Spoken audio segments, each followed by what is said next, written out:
السلام علیکم ورحمۃ اللہ وبرکاتہ۔ ناظرین، 10واں منظر انتہائی سنسنی خیز اور دل کو چھو لینے والا ہے۔ اس سین میں شہنشاہ سردار اور دیدار خاتون جلی ہوئی لاش کے پہلو میں بیٹھے ہوئے دکھائی دیتے ہیں۔ رات کی تاریکی اور آگ کی روشنی ان کے چہروں پر ایک عجیب سا خوف اور درد پیدا کر رہی ہے۔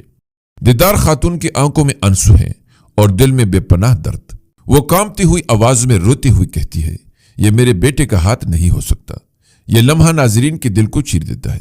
ایسا لگتا ہے کہ وہ کسی جلی ہوئی لاش کو اپنے بیٹے یگت بے کی لاش سمجھ بیٹھے ہیں۔ ہر سانس کے ساتھ اس کے اندر بے بسی اور صدمے کی شدت بڑھتی ہے۔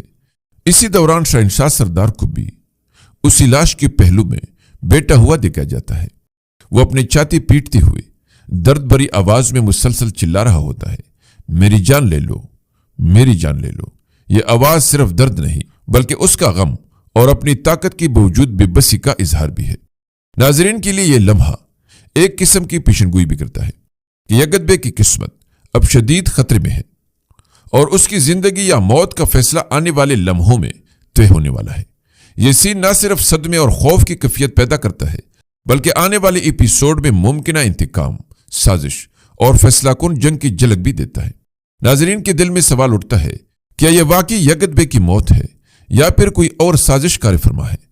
کیونکہ ناظرین، یہ بھی بہت امکان ہے کہ اس موقع سے بھرپور فائدہ اٹھانے کے لیے دمرحان بے نے یہ کھیل کھیلا ہو اور کسی اور کی جلی ہوئی لاش کو یگت بے کا لاش بتایا ہو، تاکہ اس طرح شہنشاہ سردار اور اورحان بے کے درمیان دشمنی کی آگ کو مزید بھڑکا کر شہنشاہ سردار کو انتقام کے آگ میں اندھا کر دے اور وہ اپنے بیٹے کے انتقام میں انتہائی قدم اٹھا کر اورحان بے کو ختم کرنے کے لیے ہر حد پار کر دے۔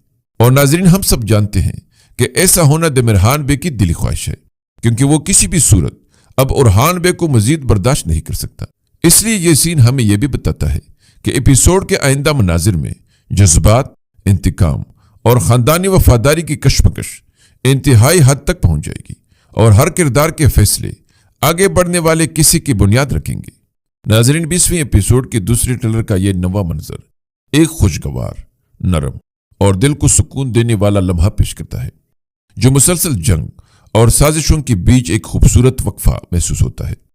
اس سین میں ہم دیکھتے ہیں کہ درسن اور حلیمہ اسی سفید گھوڑے کے قریب کھڑے ہیں جو پہلے درسن نے حلیمہ کو تحفے میں دیا تھا۔ ارد گرد کا ماحول نہایت سادہ مگر دلکش ہے، جیسے وقت نے چند لمحوں کے لیے اپنی رفتار کم کر دی ہو تاکہ یہ دونوں اپنے جذبات کو محسوس کر سکیں۔ درسن ہلکی سی مسکراہٹ کے ساتھ حلیمہ کی طرف دیکھتا ہے۔ اس کی آنکھوں میں ایک شرارت بھی ہے اور ایک سچائی بھی، جیسے وہ واقعی جاننا چاہتا ہو کہ اس کی کمی محسوس کی گئی یا نہیں۔ وہ نرم لہجے میں پوچھتا ہے، تم نے مجھے کتنا یاد کیا؟ یہ سوال سن کر حلیمہ کے چہرے پر ایک چھپی ہوئی خوبصورت مسکراہٹ پھیل جاتی ہے۔ وہ فوراً جواب دیتی ہے، یاد کرنا کہا تم نے۔ یہ جملہ بظاہر ایک ہلکی سی شوخی ہے مگر اس کے اندر ایک گہرا پیار چھپا ہوا ہے۔ ناظرین، یہ وہ انداز ہوتا ہے جہاں الفاظ کم اور احساسات زیادہ بولتے ہیں۔ یہ منظر اس بات کی طرف اشارہ کرتا ہے کہ ان دونوں کے درمیان تعلق صرف دوستی یا عادت نہیں بلکہ ایک ابھرتی ہوئی محبت ہے۔ یہ وہ رشتہ ہے جو آہستہ آہستہ مضبوط ہو رہا ہے، بغیر کسی شور کے، بغیر کسی دعوے کے۔ لیکن ناظرین، اس نرم لمحے کے پیچھے بھی ایک پیشن گوئی چھپی ہوئی ہے، کیونکہ جس دنیا میں یہ کردار زندہ ہیں وہاں محبت ہمیشہ آسان نہیں ہوتی۔ یہ بھی ممکن ہے کہ آنے والے خطرات، جنگیں اور سازشیں اس رشتے کو بھی آزمائیں۔ یہ منظر ناظرین کے دل میں ایک میٹھا مگر فکر انگیز سوال چھوڑ جاتا ہے، کیا درسن اور حلیمہ کی یہ محبت ایک خوبصورت انجام تک پہنچ پائے گی یا یہ بھی حالات کے سختی میں بکھر جائے گی؟ اس کے علاوہ ناظرین، اس سین میں ہم دیکھتے ہیں کہ شہزادی اسپورچا اور نیلوفر خاتون ایک دوسرے کے ساتھ کھڑی ہیں۔ ہوا میں کشمکش اور خطرے کی لہر ہے اور دونوں کی آنکھوں میں سنجیدگی کے ساتھ ساتھ خوف اور عزم کی جھلک واضح ہے۔ شہزادی اسپورچا نیلوفر خاتون سے مخاطب ہو کر کہتی ہے، ہم سب ایک بہت بڑے خطرے میں ہیں، اس لیے اب ہمارے اتحاد کا وقت آ چکا ہے۔ یہ جملہ نہ صرف دونوں خواتین کی مضبوطی اور بہادری کی عکاسی کرتا ہے بلکہ آنے والے واقعات کی پیشن گوئی بھی ہے۔ اس سین میں ایک قسم کی رہنمائی اور امید کی لہر بھی ہے جو ناظرین کے دل میں سوال اٹھاتی ہے کہ کیا یہ اتحاد ان کے دشمنوں کے خلاف کافی ہوگا؟ منظر آہستہ آہستہ بدلتا ہے اور ہم دیکھتے ہیں کہ شہزادی اسپورچا کو سلطان اورحان کے ساتھ شدید جذبات میں لپٹے ہوئے دکھایا جاتا ہے۔ ناظرین یہ لمحہ صرف رومانس کی عکاسی نہیں بلکہ دونوں کی بہادری اور قربانی کی بھی تصویر پیش کرتا ہے۔ ناظرین کے لیے یہ لمحہ ایک پیشن گوئی بھی ہے کہ آنے والے ایپیسوڈ میں یہ جوڑا نہ صرف ذاتی خطرات سے نمبر آزما ہوگا بلکہ ریاست کی مستقبل کے لیے بھی فیصلہ کن کردار ادا کرے گا۔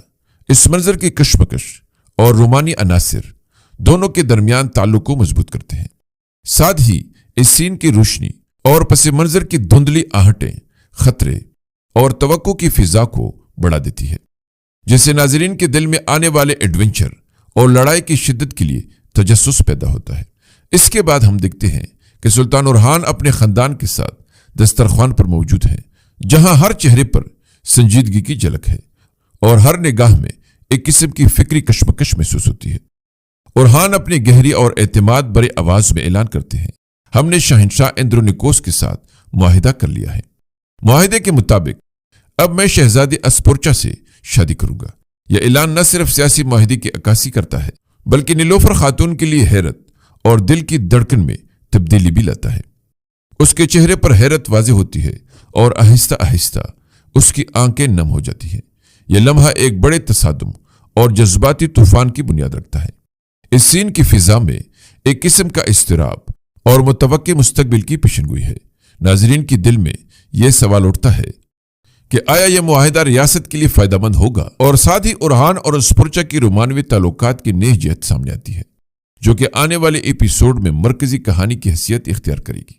اس منظر کی شدت، سنجیدگی اور محبت کی جھلک ایک ساتھ ناظرین کے جذبات کو باندھ دیتی ہے اور 20ویں ایپیسوڈ کے بعد آنے والے مناظر کے لیے ایک مضبوط بنیاد فراہم کرتی ہے۔ ناظرین یہ ٹریلر اسی سنجیدگی اور کشمکش کے ساتھ اختتام پذیر ہوتا ہے، جس سے ہر ناظر کے دل میں تجسس اور جذباتی جاذبیت پیدا ہوتی ہے۔ ناظرین امید ہے کہ آپ کو ہماری یہ ویڈیو ضرور پسند آئی ہوگی، اس لیے لائک ضرور کیجیے۔ ملتے ہیں اگلی دلچسپ اور معلوماتی ویڈیو میں، تب تک اللہ نگہبان۔